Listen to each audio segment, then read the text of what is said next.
നബി സല്ലല്ലാഹു അലൈഹി വസല്ലം പറയാണ്, ബനൂ തമീമിനെ കുറിച്ച് നിങ്ങൾ ഖൈറല്ലാതെ നല്ലതല്ലാതെ പറയരുത്. ഖാസിമി, നിങ്ങൾക്കുള്ള മറുപടിയാണിത്. അസ്സലാമു അലൈക്കും വറഹ്മത്തുള്ളാഹി വബറകാതുഹു.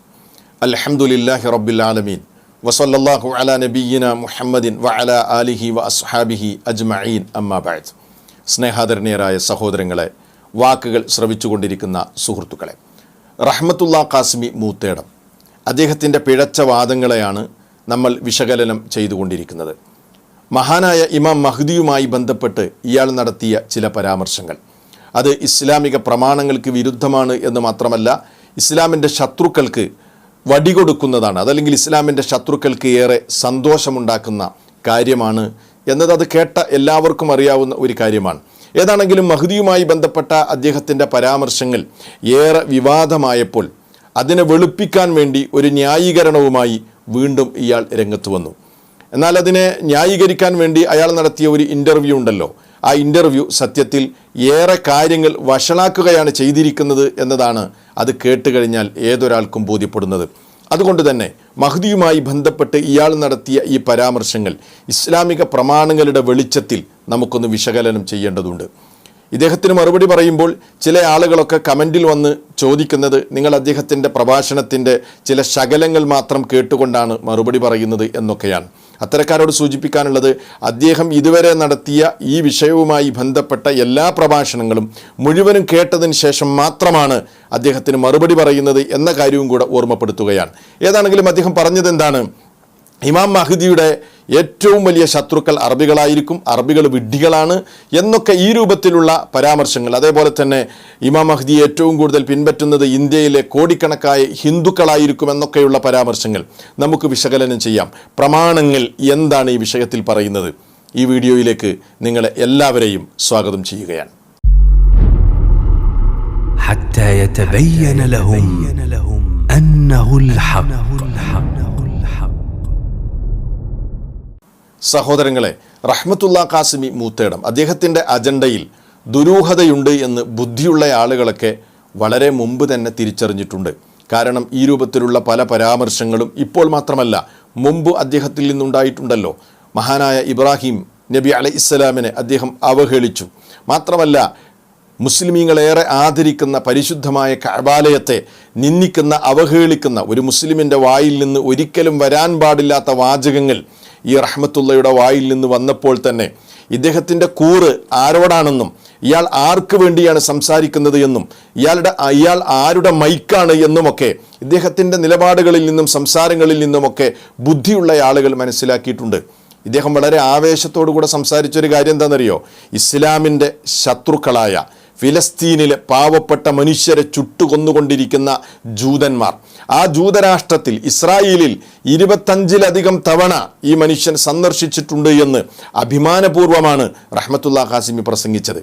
എന്നാൽ നിങ്ങൾ നോക്കൂ, മുസ്ലിമീങ്ങളുടെ 2 പവിത്രമായ ഹറമുകളുള്ള സൗദി അറേബ്യ, ആ രാജ്യത്തോട് ഇയാളുടെ വെറുപ്പ് ഇയാളുടെ ഓരോ സംസാരത്തിലും നമുക്ക് പ്രകടമാകും. അതിനുവേണ്ടി എന്തൊക്കെ കളവുകളാണ് ഇയാൾ കെട്ടിച്ചമച്ച് സൗദി അറേബ്യയെ, അതല്ലെങ്കിൽ മുസ്ലിം രാജ്യങ്ങളെ, അറബ് രാജ്യങ്ങളെ തെറ്റിദ്ധരിപ്പിക്കാൻ വേണ്ടി ഇദ്ദേഹം ശ്രമിച്ചുകൊണ്ടിരിക്കുന്നത്. അപ്പോൾ ഇയാൾ സഞ്ചരിച്ചു കൊണ്ടിരിക്കുന്നത് ഇസ്ലാമിൻ്റെ ശത്രുക്കളുടെ ലൈനിലാണ് എന്നതിന് ഇനി വേറെ എന്ത് തെളിവുകളാണ് വേണ്ടത്? ഇനി കേരളത്തിലേക്ക് വരൂ, അപ്പോഴും ഇയാൾക്കുള്ള രഹസ്യബന്ധം ഇസ്ലാമിൻ്റെ ശത്രുക്കളുമായാണ് എന്നതിന് എത്രയോ തെളിവുകൾ നമ്മുടെ മുമ്പിലുണ്ട്. അതിൻ്റെ ഭാഗമായാണ് അറബ് ലോകത്തെ ഇയാൾ വിഡ്ഢികളായി ചിത്രീകരിക്കുന്നു, അറബികളെ അവഹേളിക്കുന്നു, മുസ്ലിമുകളെ മൊത്തത്തിൽ അവഹേളിക്കുന്നു. ഇയാളെ തിരിച്ചറിയേണ്ട കാലം അതിക്രമിച്ചിരിക്കുന്നു എന്നാണ് എന്നെ ശ്രമിച്ചുകൊണ്ടിരിക്കുന്ന സുഹൃത്തുക്കളോട് ഞാൻ വളരെ ഗുണകാംക്ഷയോടുകൂടെ സൂചിപ്പിക്കുകയാണ്. അതിൻ്റെ ഭാഗമായി ഇയാൾ പറഞ്ഞത് എന്താണ്? അറബികൾ വിഡ്ഢികളാണ്, മഹ്ദി ഇമാമിൻ്റെ ഏറ്റവും വലിയ ശത്രുക്കൾ അറബികളായിരിക്കും, ഇമാം മഹ്ദി വന്നാൽ കോടിക്കണക്കായ ഇന്ത്യയിലെ ഹിന്ദുക്കളായിരിക്കും അദ്ദേഹത്തെ ഫോളോ ചെയ്യുന്നത്. നമുക്ക് ആ വാചകങ്ങൾ ഒന്നുകൂടെ കേട്ടു നോക്കാം. ലോകത്തെ ഏറ്റവും വലിയ വിഡ്ഢികൾ അറബികളാണ്. അറബികളെ പോലത്തെ വിഡ്ഢികൾ ലോകത്തില്ല. അറബികൾ മുഹമ്മദ് നബിക്കെതിരാണ്, ഇസ്ലാമിനെതിരാണ്, ഖുർആനെതിരാണ്. ആധുനിക അറബികൾക്ക് മുസ്ലിങ്ങളെ രക്ഷപ്പെടുത്താൻ കഴിയില്ല. ഇമാം മഹ്ദി വന്നാൽ മഹ്ദി ഇമാമിന്റെ ഏറ്റവും വലിയ ശത്രുക്കൾ അറബികളായിരിക്കും. ഇതൊക്കെ പഠിച്ചോളൂ. ഇമാം മഹ്ദിയുടെ ഏറ്റവും വലിയ അനുയായികൾ ഇന്ത്യയിലെ ഹിന്ദു ജനങ്ങളായിരിക്കും. ഇതൊക്കെ നിങ്ങൾ എഴുതി വെച്ചോളൂ. നിങ്ങളുടെ പല സംഘടനകളും മഹദി ഇമാമിനെതിരായിരിക്കും. കൂട്ടത്തിൽ ഞാൻ പറയാണ്, മഹദി ഇമാമിന്റെ കൂടെ നിൽക്കുക ഇന്ത്യയിലെ കോടിക്കണക്കായ ഹിന്ദുക്കളായിരിക്കും. കേട്ടിലെ സുഹൃത്തുക്കളെ, ഒരു മുസ്ലിമിന് ഇത് പറയാൻ കഴിയോ? എന്ത് പ്രമാണങ്ങളാണ് ഇയാൾ ഈ പറഞ്ഞ കാര്യങ്ങൾക്ക് തെളിവുള്ളത്? ഇങ്ങനെ ഒരു സംസാരം ഇയാളിൽ നിന്ന് വന്നപ്പോൾ അതിൻ്റെ ഗുണമുണ്ടായത് ആർക്കാണ്? ഇസ്ലാമിൻ്റെ ശത്രുക്കൾക്ക്, ഇസ്ലാമിനെ പരിഹസിച്ച് നടക്കുന്ന ആളുകൾക്ക്. മറുനാടൻ മലയാളി അടക്കം വീഡിയോ ചെയ്ത് ഈ റഹ്മത്തുള്ള ഖാസിമിയെ പ്രശംസിച്ചു. ഇതൊക്കെ തന്നെയാണ് ഇയാൾ ആഗ്രഹിച്ചു കൊണ്ടിരിക്കുന്നത്. മറുനാടൻ നൽകിയ ക്യാപ്ഷൻ തന്നെ ഹിന്ദുക്കൾ ശുദ്ധ മനസ്സുള്ളവർ, അറബികൾ വിഡ്ഢികൾ എന്നാണ്. എന്നിട്ട് ആ സംസാരത്തിൽ ഇയാളെ വാനോളം പുകഴ്ത്തുന്നുണ്ട്. ഇങ്ങനെ ഇത് പല കോണുകളിലും ഈ രൂപത്തിലുള്ള സംസാരങ്ങളും ചർച്ചകളും ഒക്കെ ഉണ്ടായപ്പോൾ മുസ്ലിമീങ്ങൾക്കിടയിലും മറ്റുമൊക്കെ ഇത് വിവാദമാകുകയും ഇയാൾക്കെതിരിൽ വിമർശനങ്ങൾ ഉയർന്നു വരികയും ചെയ്തപ്പോൾ ഒരു വിശദീകരണവുമായി ഇയാൾ വന്നു. അതിനെ വെളുപ്പിക്കാനുള്ള ഒരു ഉരുണ്ടുമറിയൽ. അങ്ങനെയാണ് ആ ഇൻ്റർവ്യൂ കണ്ടാൽ തന്നെ ഇയാൾ പറഞ്ഞ ഒരു കാര്യങ്ങൾക്കും ഇയാൾ തെളിവ് പറഞ്ഞിട്ടില്ല. മറിച്ച് മറിഞ്ഞ് ജനങ്ങളെ തെറ്റിദ്ധരിപ്പിക്കുകയാണ് വീണ്ടും.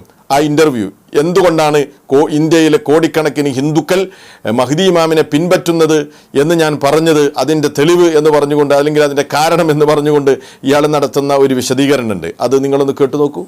മഹ്ദി ഇമാം വരുന്നത് തന്നെ, മഹ്ദി ഇമാമിന് മാത്രം പറയുന്നത് യംല ഉൽ അർള അദ്ലൻ, മുസ്ലിങ്ങൾക്ക് നീതി നടപ്പിലാക്കി കൊടുക്കുമെന്നല്ല. യംല ഉൽ അർള അദ്ലൻ, ഭൂമിയിൽ നീതി നിറക്കും എന്ന് പറഞ്ഞു. ഭൂമിയിൽ നീതി നിറക്കും. അപ്പോൾ നീതി ആഗ്രഹിക്കുന്നവരെല്ലാം ആ മനുഷ്യൻ്റെ പിന്നാലെ ഓടും. കേട്ടില്ലേ സഹോദരങ്ങളെ, എൻ്റെ സംസാരം നിഷ്പക്ഷരായ ആളുകളെങ്കിലും കേൾക്കുന്നുണ്ടാകില്ലേ? നിങ്ങൾ ചിന്തിച്ചു നോക്കൂ. ഇന്ത്യയിലെ കോടിക്കണക്കിന് ഹിന്ദുക്കളാണ് ഇമാം മഹ്ദിയെ പിൻപറ്റുന്നത് എന്നതിന് ഇയാൾ എന്തെങ്കിലും തെളിവുദ്ധരിച്ചോ? ഇപ്പം ഇമാം മഹ്ദിയുമായി ബന്ധപ്പെട്ട കാര്യം വിശ്വാസകാര്യമാണല്ലോ. വിശ്വാസപരമായൊരു വിഷയം പറയണമെങ്കിൽ അതിന് ഇസ്ലാമിൻ്റെ പ്രമാണങ്ങളിൽ തെളിവ് വേണം. ആരാണ് ഇമാം മഹ്ദിയെ പിൻപറ്റുന്നത് എന്ന് നബി സല്ലല്ലാഹു അലൈഹി വസല്ലം പറഞ്ഞു തരണം.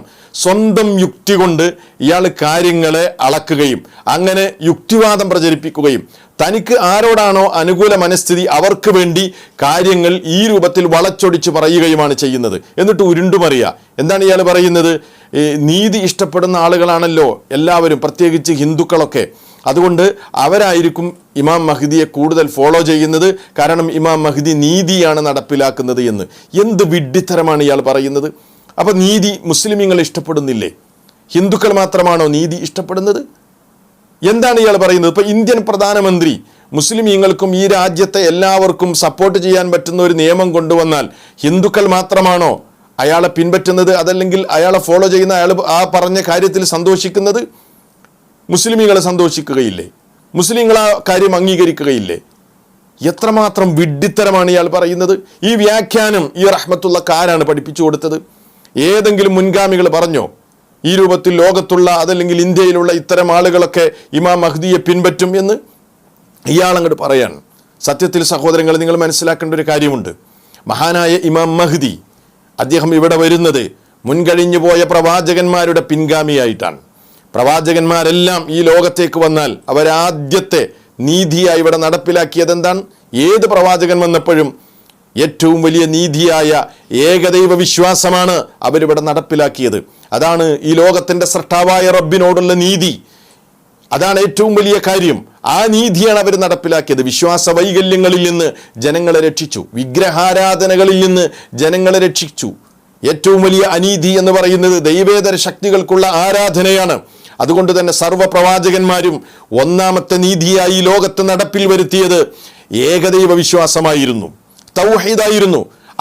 അവരെ പിൻപറ്റി അവരുടെ പിൻഗാമിയായിട്ടാണ് ഇമാം മഹ്ദിയും ഇവിടെ വരുന്നത്. അങ്ങനെ ആ നീതി നടപ്പിലാക്കുമ്പോൾ ഏകദൈവ വിശ്വാസികളായ മുസ്ലിമുകൾ അദ്ദേഹത്തെ എതിർക്കുകയാണ് ചെയ്യുക.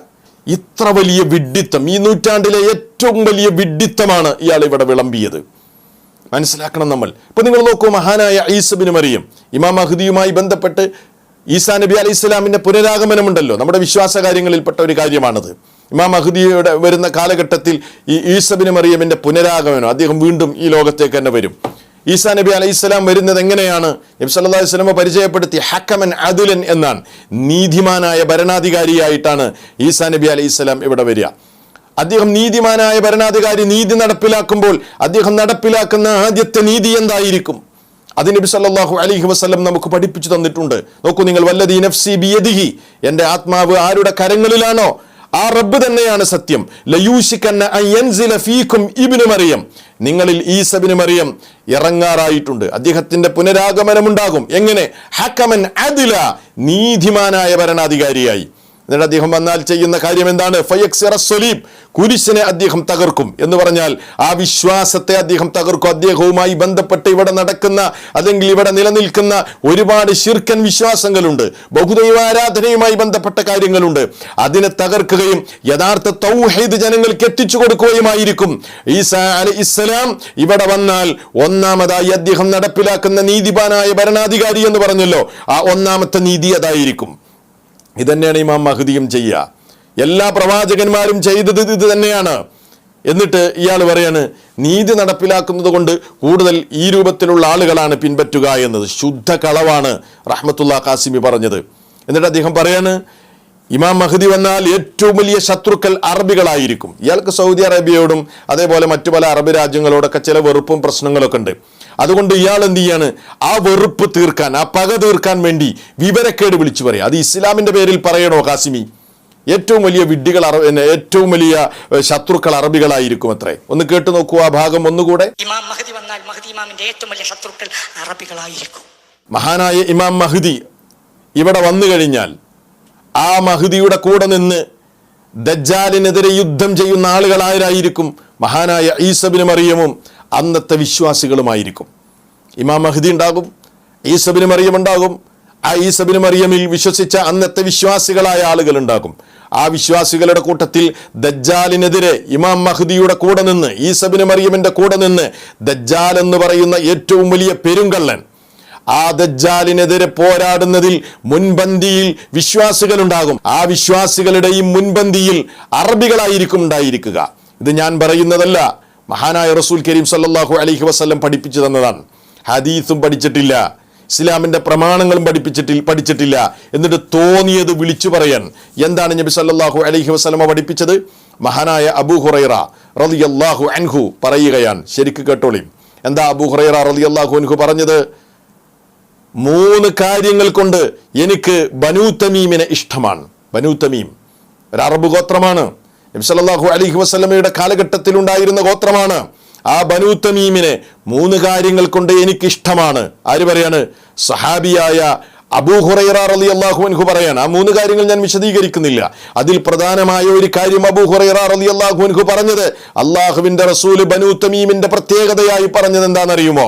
ഹും അശദ്ദു ഉമ്മത്തി അലദ് ദജ്ജാൽ, എന്റെ ഉമ്മത്തിൽ ദജ്ജാലിനെതിരിൽ അതിശക്തമായ പോരാട്ടം നടത്തുന്നത്, അതിന്റെ മുൻപന്തിയിൽ ഉണ്ടാകുന്നത് ബനൂ തമീമായിരിക്കും. ആര് പറയാണ്? നബി സല്ലല്ലാഹു അലൈഹി വസല്ലം പറയാണ്. മാത്രല്ല ലാ തഖുൽ ലി ബനി തമീമിൻ ഇല്ലാ ഖൈറ, നബി സല്ലല്ലാഹു അലൈഹി വസല്ലം പറയാണ് ബനൂ തമീമിനെ കുറിച്ച് നിങ്ങൾ ഖൈറല്ലാതെ, നല്ലതല്ലാതെ പറയരുത്. ഖാസിമി, നിങ്ങൾക്കുള്ള മറുപടിയാണിത്, നിങ്ങൾക്കുള്ള മറുപടിയാണ്. അറബികൾ വിഡ്ഢികളാണെന്ന് പറഞ്ഞ് അറബ് ലോകത്തെ മൊത്തത്തിൽ അടച്ചാക്ഷേപിക്കുകയും അവരെ ഒന്നിനും കൊള്ളാത്തവരായി അവതരിപ്പിക്കുകയും ചെയ്യുന്ന നിങ്ങൾ മനസ്സിലാക്കണം, നിങ്ങൾ ഹദീസ് പഠിക്കണം. എന്താണ് നബി സല്ലല്ലാഹു അലൈഹി വസല്ലം പറഞ്ഞത്? ബനൂ തമീമിനെ കുറിച്ച് ഖൈറല്ലാതെ പറയരുത്. അശദ്ദുന്നാസി ഖിതാലൽ ലിരിജാലി വ അൻസാറുൽ ഹഖ് ഫീ ആഖിരിസ് സമാൻ, അവസാന കാലഘട്ടത്തിൽ സത്യത്തിന്റെ സഹായികളായി ഇമാം മഹ്ദിയുടെയും ഈസ ഇബ്നു മറിയമിന്റെയും ഒക്കെ കൂടെ നിൽക്കുന്നത്, ശക്തമായ പോരാട്ടങ്ങൾക്ക് നേതൃത്വം നൽകുന്നത് ബനൂ തമീമായിരിക്കുമെന്നാണ് റസൂലുള്ളാഹി സ്വല്ലല്ലാഹു അലൈഹി വസല്ലം പറഞ്ഞത്.